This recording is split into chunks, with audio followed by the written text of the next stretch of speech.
It's my pleasure to introduce our next speaker, Alba Ruiz Gaitan. Again, the glasses. So, Alba is a clinical microbiologist at Hospital Universitari Politécnic La Fe in Valencia, Spain. She holds a master's degree in epidemiology and public health and a PhD in medicine. She leads the translational research line on emerging microorganisms, focusing on invasive fungal infections and their impact on public health. Her work integrates rapid diagnostics, host immune biomarkers, clinical epidemiology, and nanotechnology-based antifungal therapies with a strong One Health perspective. Alba coordinates UPRISE projects on ultrafine particle matter and micronanoplastics mechanisms of impact on fetal health. And the project has a total of 13 partners from Spain, Finland, Poland, Greece, Belgium, Germany, and Portugal. So please, the floor is yours. Thank you, Chris, and thank you to Clean Air and Exposin for organization, the kickoff meeting organization. Very nice.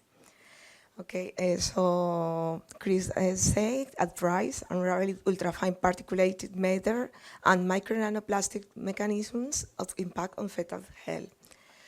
To begin the highlights of the project, the scientific challenge of the UPRISE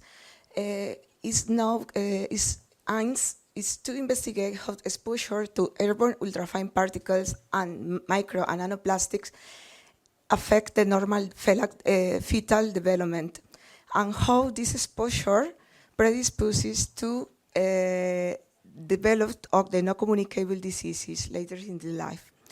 It relies on the combined expertise in 4 fields. In our project are environmental exposure, epidemiology, toxicology, and health impact assessment. Its goal to support the evidence, the policy making. Continue to the scientific approach. The exposure to ultrafine particles and inhaled micronanoplastics during pregnancy may explain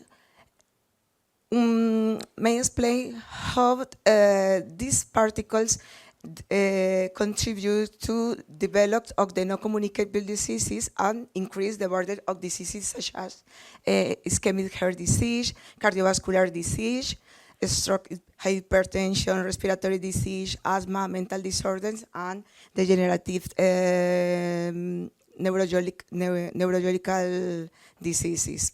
Factors as air pollution, smoking, lifestyle, chemicals, climate, and socioeconomic factors interact with the genetic and epigenetic factors and increase this burden.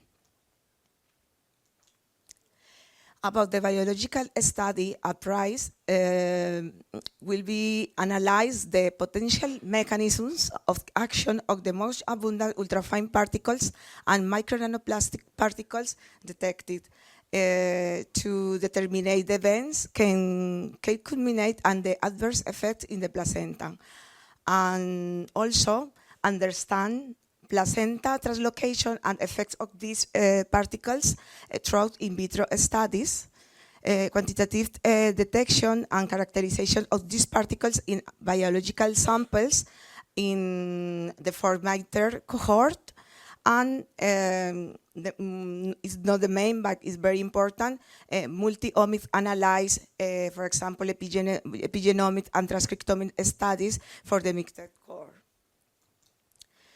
To identify these potential mechanisms underlie adverse birth outcomes caused by placenta pathologies, UPRISE will be reviewed the events that can lead to the adverse effect in the placenta following exposure to these particles, and how this exposure contributes to development of the adverse birth outcomes.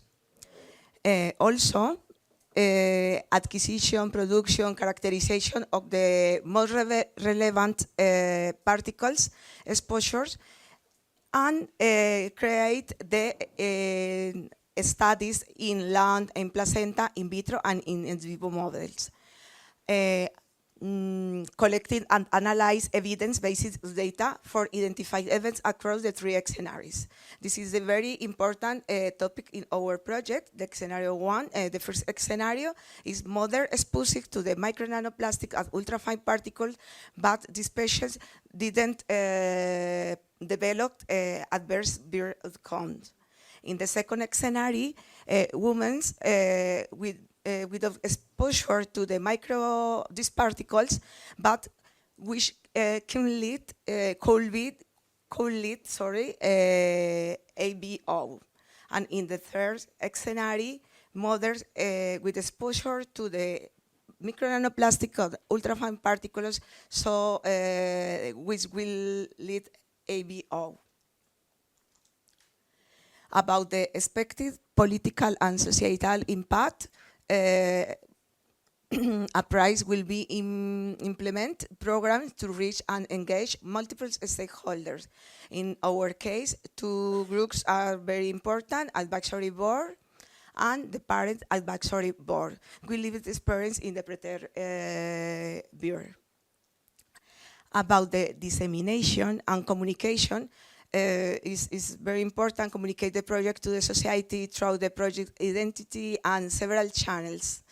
Develop and implement this information through the message and channels adapted to the target audience, and facilitate the sharing information. Also, UPRISE, with implemented training and capacity building, developed of the 2 training courses, one for healthcare professionals and one for pregnant women and parents. And we will be implemented 5 technical workshops with different topics, depend on the results of the project. About the policy advocacy, UPRISE will generate robust scientific evidence to support the establishment of the limit values of the size exposure, because now it's very difficult. Don't exist one limit to say soils contaminate, soils wrong for the health, and there be informed in the future European Commission and the Euro levels of directives and national regulatory frameworks. By employing advanced air quality models to identify emission source. About this, UPRISE will provide actionable insights to give policy measures focused on emission reduction and pollutant concentration mitigation, contributing to the lower population exposure of these particles contaminations. And that's all. Thank you.